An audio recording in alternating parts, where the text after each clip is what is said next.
നിങ്ങളുടെ ഫിറ്റ്നസ് ആവശ്യങ്ങൾ നിറവേറ്റാനായി ചേലക്കരയിൽ ഇതാദ്യമായി ഇന്റർനാഷണൽ ക്വാളിറ്റിയിൽ ഒരു AC fitness centre. Brand box fitness. നിങ്ങളുടെ ഫിറ്റ്നസ് ഇനി ഞങ്ങളുടെ ഗ്യാരണ്ടി. പാട്ടും കഥാപ്രസംഗവും നാടക സംവിധാനവും അഭിനയവും എല്ലാമായി മുൻകാലങ്ങളിൽ നിറഞ്ഞു നിന്നിരുന്ന ഒരു കലാകാരനുണ്ട് ചേലക്കരയിൽ.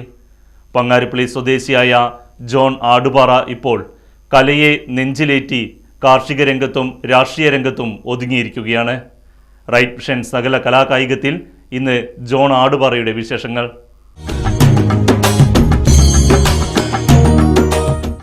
കാഥികനല്ല കലാകാരനല്ല ഞാൻ, കേവലനാമൊരു കൊച്ചുബാലൻ. കുറ്റങ്ങളുണ്ടാകാം, തെറ്റുകളുണ്ടാകാം, ഉറ്റവരെ നിങ്ങൾ മാപ്പു നൽകാ. കുറ്റങ്ങളുണ്ടാകാം, തെറ്റുകളുണ്ടാകാം, ഉറ്റവരെ നിങ്ങൾ മാപ്പു നൽകാ. കാഥികനല്ല കലാകാരനല്ല ഞാൻ, കേവലനാമൊരു കൊച്ചുബാലൻ.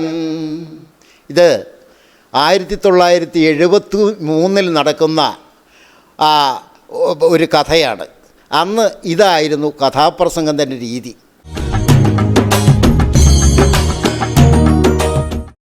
ഒരു കാഥികൻ ആദ്യമായി വേദിയിൽ എത്തുമ്പോൾ, ജനങ്ങളെ അഭിമുഖീകരിക്കുമ്പോൾ ആദ്യമായി പാടുന്ന ഒരു ഗാനത്തിൻ്റെ ഒരു ഭാഗമാണ് ഇപ്പോൾ ഞാൻ ഇവിടെ അവതരിപ്പിച്ചത്. അന്നത്തെ രീതി അതായിരുന്നു. കാലക്രമേണ രീതികളൊക്കെ മാറി പുതുമയായി, കഥാപ്രസംഗം തന്നെ പുതുമ നിറഞ്ഞ രീതിയിലായി. അന്ന് ഇതായിരുന്നു രീതി. പ്രിയമുള്ളവരെ, ഞാൻ എന്നെ ഒന്ന് പരിചയപ്പെടുത്തുകയാണ്. എൻ്റെ പേര് ജോൺ ആടുപാറ. ഇന്ന് ഞാനൊരു കർഷകനും ഒരു ചെറിയ പൊതുപ്രവർത്തനവുമാണ്. ഈ അന്നത്തെ കാലത്ത് 1973 ഞാൻ ചെറിയ രീതിയിൽ കലാരംഗത്തേക്ക് വരികയും കഥാപ്രസംഗ രംഗത്തേക്ക് വരികയും കഥാപ്രസംഗം കൊണ്ട് കേരളത്തിൽ അങ്ങോളം ഇങ്ങോളം പ്രൊഫഷണൽ രീതിയിൽ തന്നെ ഓർക്കസ്ട്ര ട്രൂപ്പ് വെച്ച് പരിപാടി നടത്തിയ ഒരാളാണ് ഞാൻ. എൻ്റെ വീട് തൃശ്ശൂർ ജില്ലയിലെ ചേലക്കരയിലെ പുലാക്കോട് എന്ന സ്ഥലത്താണ്. അന്ന് കഥ അവതരിപ്പിക്കുമ്പോൾ, കഥാപ്രസംഗ രംഗത്ത് ഞാൻ അങ്ങനെ നിൽക്കുമ്പോൾ എൻ്റെ പേര് MJ ആടുപാറ എന്നായിരുന്നു. പലർക്കും, പഴയ ആളുകൾക്ക്, ഇന്നത്തെ പഴയ തലമുറക്കാർക്ക് ശരിക്കും അറിയാം. തൃശ്ശൂർ ജില്ലയിൽ പലർക്കും പല സ്ഥലത്തും, ഈ നമ്മുടെ തൃശ്ശൂർ ജില്ലയിലെ പല പഞ്ചായത്തിലുള്ളവർക്കും എന്നെ അറിയാം. MJ ആടുപാറ എന്ന് പറഞ്ഞാൽ ജോൺ ആടുപാറ. അതായിരുന്നു അന്ന് കഥാപ്രസംഗ വേദിയിൽ എൻ്റെ പേര് MJ ആടുപാറ. MJ ആടുപാറ 1973 മുതൽ 81 അവസാനം വരെ പ്രൊഫഷണൽ കഥാപ്രസംഗ രംഗത്ത് കഥ അവതരിപ്പിച്ചുകൊണ്ടിരുന്ന ഒരു വ്യക്തിയായിരുന്നു. കഥയറിയാമോ തത്തമ്മേ, കഥയറിയാമോ, കഥയറിയാമോ തത്തമ്മേ, കഥയറിയാമോ, സീതയെ കൊണ്ടു രാവണൻ പോയ കഥയറിയാമോ, സീതയെ കൊണ്ടു രാവണൻ പോയ കഥയറിയാമോ, കഥയറിയാമോ തത്തമ്മേ, കഥയറിയാമോ. ഈ പാട്ട് ഞാൻ ആദ്യമൊക്കെ പാടി നടന്ന പാട്ട്. പിന്നെ സ്കൂളിൽ പഠിച്ചുകൊണ്ടിരുന്ന കാലത്ത് എനിക്ക് സമ്മാനം കിട്ടിയ പാട്ട് ഏതാണെന്ന് ചോദിച്ചാൽ, കുരുത്തോല പെരുന്നാളിനു പള്ളിയിൽ പോയി വരും കുഞ്ഞാറ്റ കിളികളെ, കുഞ്ഞാറ്റ കുരുവികളെ. കുരുത്തോല പെരുന്നാളിന് പള്ളിയിൽ പോയി വരും കുഞ്ഞാറ്റ കുരുവികളെ, കുഞ്ഞാറ്റ കുരുവികളെ. ഈ പാട്ടായിരുന്നു ഞാൻ SMTHS പഠിച്ചുകൊണ്ടിരുന്നപ്പോൾ എനിക്ക് സമ്മാനം നേടിത്തന്ന ഒരു പാട്ട്.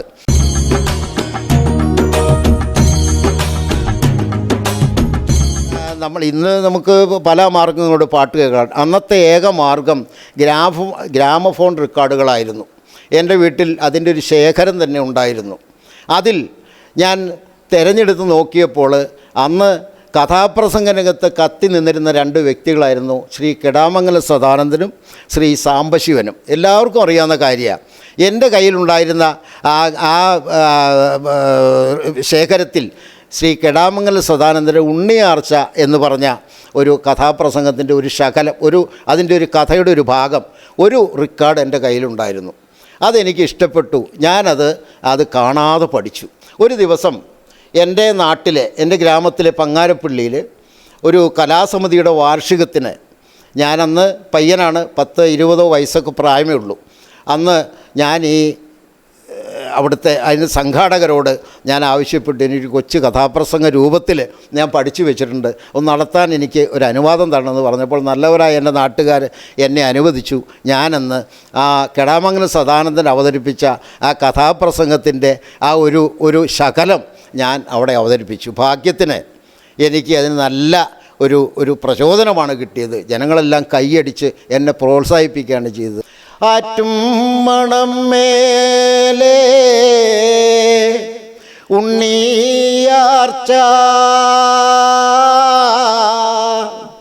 ആറ്റും മണം മേലേ ഉണ്ണിയാർച്ച, 7 അംഗം വെട്ടി ജയിച്ച് 12 അംഗം പദവി തീർത്ത് 22 അംഗം താരിതാഴ്ത്തിയ പുത്തൂരാൻ വീട്ടിലെ കണ്ണപ്പച്ചകളുടെ വാത്സല്യപുത്രി, വീരശൂര പരാക്രമിയായ ആരോമരിച്ചവരുടെ സഹോദരി ആറ്റുമണമേലെ കുഞ്ഞിരാമനെ വിവാഹം ചെയ്തു കൊടുത്തതിന് ശേഷം ആറ്റും മണം മേലേ ഉണ്ണിയാർച്ച, ആറ്റും മണം മേലേ ഉണ്ണിയാർച്ച. അച്ഛാ, എന്താണ് ഉണ്ണിയാർച്ച? കഞ്ഞി കുടിക്കാൻ. നേരം വെളുത്തില്ല, അതിനുമുമ്പ് കഞ്ഞി കുടിക്കണമെന്ന് പറയുന്നത് അച്ഛനറിയാമല്ലോ.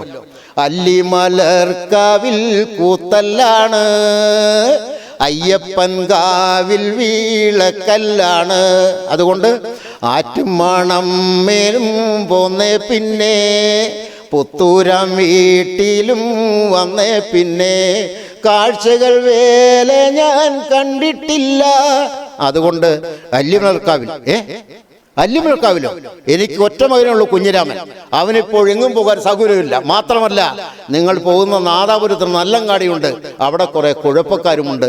നിന്നെ അവരെങ്ങാൻ കണ്ടുപോയാൽ, ബാക്കി പറയണ്ടല്ലോ. ഉണ്ണിയാർച്ച അമ്മയുടെ അടുത്ത് ചെന്നു, അമ്മ അനുവാദം കൊടുത്തില്ല. നേരെ കുഞ്ഞിരാമൻ്റെ അടുത്ത്. കുഞ്ഞിരാമൻ മാത്രം നേരം വെളുത്തില്ലല്ലോ എന്ന് ചോദിച്ചില്ല. വിളി കെട്ടു. എഴുന്നേൽക്കാൻ പറഞ്ഞു, എഴുന്നേറ്റു. മുഖം കഴുകാൻ പറഞ്ഞു, മുഖം കഴുകി. കഞ്ഞി കുടിക്കാൻ പറഞ്ഞു, കഞ്ഞി കുടിച്ചു. അപ്പോൾ ഒന്നുണ്ടു കേൾക്കേണം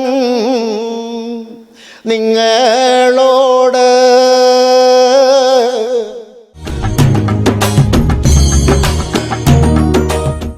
ഇതായിരുന്നു അന്ന് ഞാൻ ആദ്യമായി അവതരിപ്പിച്ച കഥാപ്രസംഗം. വേദിയിൽ ജനങ്ങളുടെ മുമ്പിൽ അവതരിപ്പിച്ച കഥാപ്രസംഗം ഇതായിരുന്നു. എനിക്കതിന് നല്ല പ്രോത്സാഹനം കിട്ടി.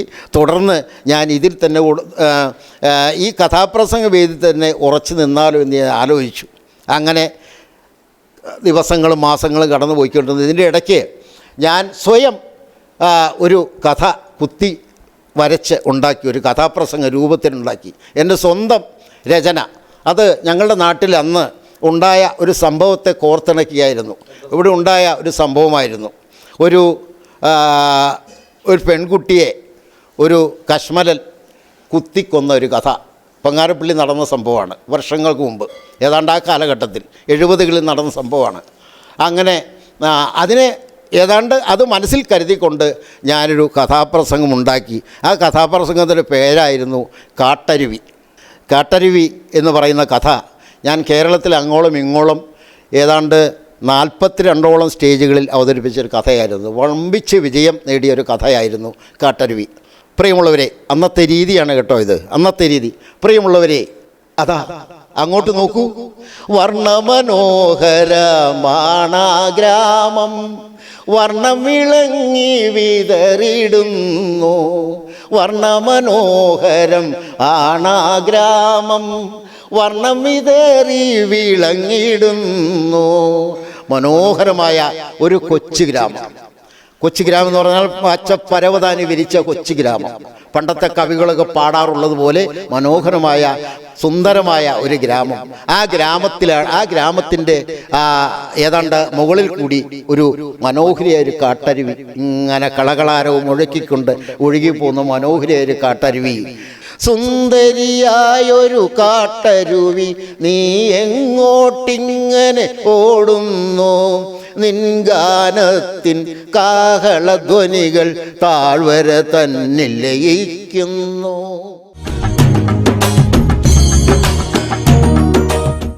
അതായിരുന്നു ആ കഥാപ്രസംഗം ആരംഭിക്കുമുള്ള ഒരു ഗാനം. അത് കഴിഞ്ഞ് കഥയിലേക്ക് കടക്കുന്ന ഈ രീതിയിലാണ്. അങ്ങനെയുള്ള മനോഹരമായ ആ ഗ്രാമത്തിലെ കാട്ടരുവി ഒഴുകുന്ന ആ മനോഹരമായ ഗ്രാമത്തിൻ്റെ ആ ഭാഗത്ത് അതാ ഒരു പെൺകുട്ടിയുടെ ദീനരോധനമില്ലേ നിങ്ങൾ കേൾക്കുന്നത്? അയ്യോ, എന്നെ കൊല്ലല്ലേ, എന്നെ കൊല്ലല്ലേ, അരുതേ, എന്നെ നശിപ്പിക്കരുതേ. അതാ ഒരു കശ്മലൻ ഒരു കഠാരി എടുത്ത് മുകളിലേക്ക് ഉയർത്തുന്നു, ആ പെൺകുട്ടിയുടെ നെഞ്ചിലേക്ക് ആഴ്ത്തി കുത്തുന്നു. ചോരയിൽ നീന്തി പുളയുന്നൊരങ്കന നോക്കുക ബീവത്സം അക്കാഴ്ച ഭീകരം.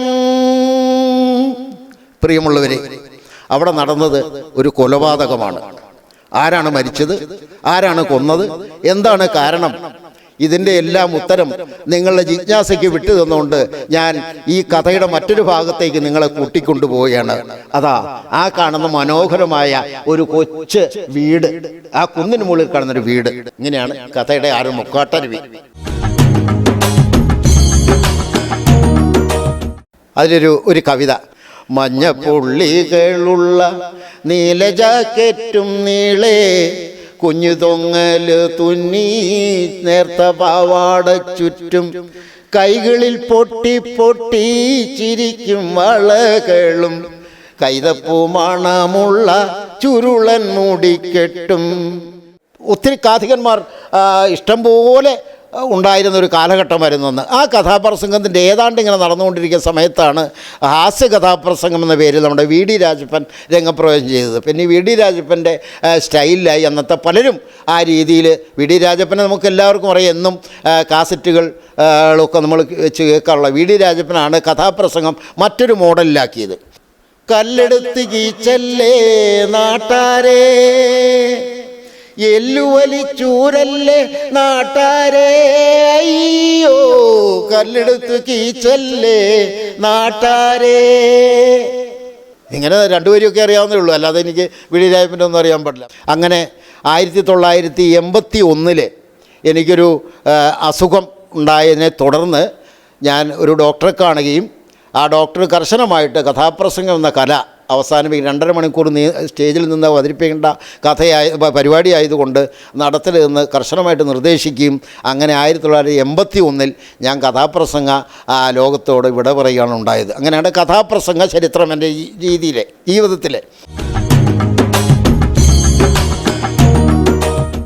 അതിനുശേഷം ഞാൻ നാടകം സംവിധാനം ചെയ്യാൻ ആയിട്ട് പോയി തുടങ്ങി.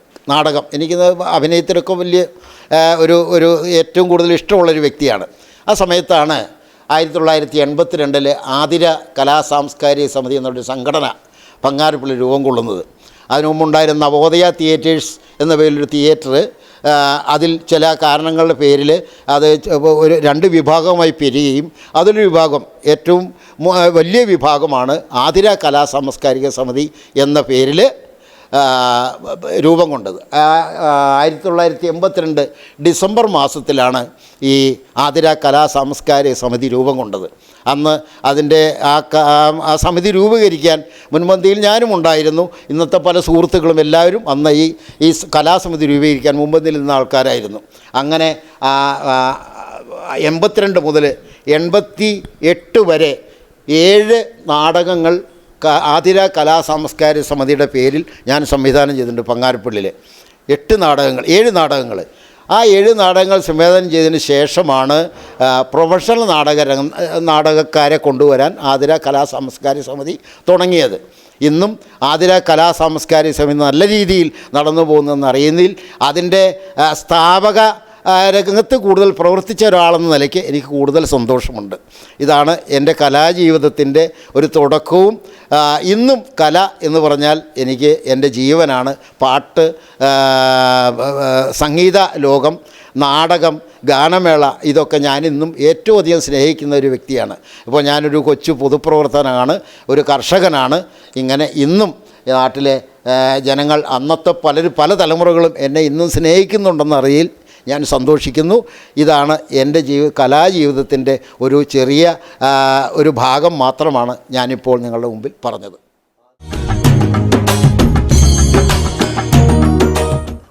നാടകഗാനങ്ങൾ എനിക്ക് വലിയ ഇഷ്ടമാണ്. ഇപ്പോഴും ഞാൻ നാടകഗാനങ്ങൾ പാടാറുണ്ട്. ചില്ലുമേടയിൽ ഇരുന്നെന്നെ കല്ലെറിയല്ലേ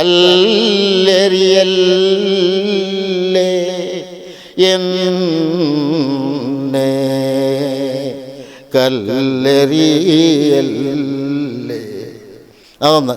പാമ്പുകൾക്കുമാളമുണ്ട്, പറവകൾക്കാകാശമുണ്ട്, മനുഷ്യപുത്രനു തല ചായ്ക്കാൻ മണ്ണിനിടമില്ല, ആ മണ്ണിനിടമില്ല.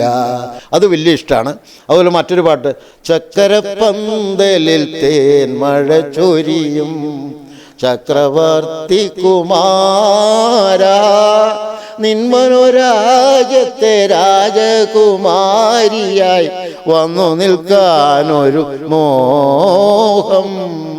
ചക്കരപ്പന്തലിൽ തേൻ മഴ ചൊരിയും ചക്രവർത്തി കുമാരാ, അതിഷ്ടമാണ്. പിന്നെ മാരിവില്ലിൻ തേന്മലരെ മാഞ്ഞു പോകയോ, മാഞ്ഞു പോകയോ, നീളെ നീളെ പാടങ്ങളെല്ലാം കൊതിതുള്ളി നിൽക്കവേ, കൊതിതുള്ളി നിൽക്കവേ, തേന്മലർത്തൂകാൻ ഈ കിളി പാകാൻ നീ വരില്ല, നീ വരില്ല നീ. ഈ പാട്ടിഷ്ടമാണ്. സിനിമാ പാട്ടുകളിൽ പഴയ പാട്ടുകൾ. പിന്നെ നാടകഗാനത്തിൽ തന്നെ മധുരിക്കും ഓർമ്മകളെ മലർമഞ്ചൽ കൊണ്ടുവരൂ, കൊണ്ടുപോകൂ ഞങ്ങളെ ആ മാഞ്ചുവട്ടിൽ, മാഞ്ചുവട്ടിൽ. ഈ പാട്ട്. സിനിമാ ഗാനങ്ങൾ എനിക്ക് പഴയ പാട്ടുകളൊക്കെ എനിക്ക് 1000 പാദസരങ്ങൾ കിലുങ്ങും. ഈ പാട്ടുകൾ 1000 പാദസരങ്ങൾ കിലുങ്ങും, ആലുവാപ്പുഴ പിന്നെയും ഒഴുകും, ആരും കാണാതെ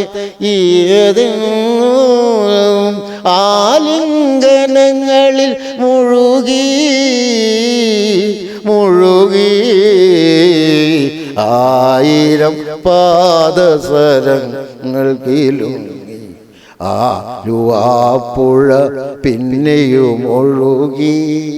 ഇതൊക്കെ പഴയ പാട്ടുകൾ ഒക്കെ വലിയ ഇഷ്ടമാണ്. പിന്നെ കുടമുല്ലപ്പൂവിനും മലയാളി പെണ്ണിനും ഉടുക്കാൻ വെള്ളപ്പുടവ, കുളിക്കാൻ പനി നീർച്ചോല, കൂന്തൽ മീനൂക്കാൻ ഞാറ്റുവേല, കൂന്തൽ മീനൂക്കാൻ ഞാറ്റുവേല. ഇങ്ങനെയുള്ള പഴയ പാട്ടുകൾ. ഇപ്പോഴത്തെ ഒരു പാട്ടുമില്ല, ഒന്നുമില്ല നല്ല പാട്ടൊന്നും. കുടുംബം. എനിക്ക് 3 മക്കളാണ്. ഞാനും എൻ്റെ ഭാര്യ ഇവിടെയുണ്ട്. 3 മക്കൾ. ഒരു മൂത്ത മോളെ കല്യാണം കഴിച്ചു വിട്ടു. അവൾക്ക് 2 കുട്ടികൾ, പേരക്കുട്ടികൾ. ഒരാൾ ഇപ്പോൾ അബുദാബിയിലാണ്, ലീവിന് വന്നിട്ടുണ്ടായിരുന്നു ഈയിടെ. 2ാമത്തെ മോൾ ജർമ്മൻ ഭാഷ പഠിക്കുന്നു, നേഴ്സിങ്ങിന് പോകാൻ വേണ്ടി. അതാണ് മൂത്ത മോൾ. 2ാമത്തെ മോൻ നാട്ടിൽ തന്നെയുണ്ട്, ഒരു ഫിനാൻസ് കമ്പനി ജോലി ചെയ്യുന്നു, വേറെയാണ് താമസം. 3ാമത്തെ മോൻ ഇവിടെ ഉണ്ട്. അവൻ ഗൾഫിലാണ്, ബഹ്റിനിലാണ്. ഇപ്പോൾ ലീവിന് വന്നിട്ടുണ്ട്, ഇവിടെ ഉണ്ട്. അവൻ്റെ വൈഫും ഉണ്ട് ഇപ്പോൾ ഇവിടെ. വൈഫും മോനും ഒരു കൊച്ചു പേരക്കുട്ടിയുണ്ട്, ഒരു കുഞ്ഞു മോളുണ്ട്. ആ മോളും കൂടി ഇപ്പോൾ ഈ മാസം 25-ാം തീയതി ബഹ്റിന് പോകും. പിന്നെ ഞാനും എൻ്റെ വൈഫും മാത്രമാവും ഇവിടെ. അതാണ് കുടുംബത്തെ പറ്റി പറഞ്ഞാൽ.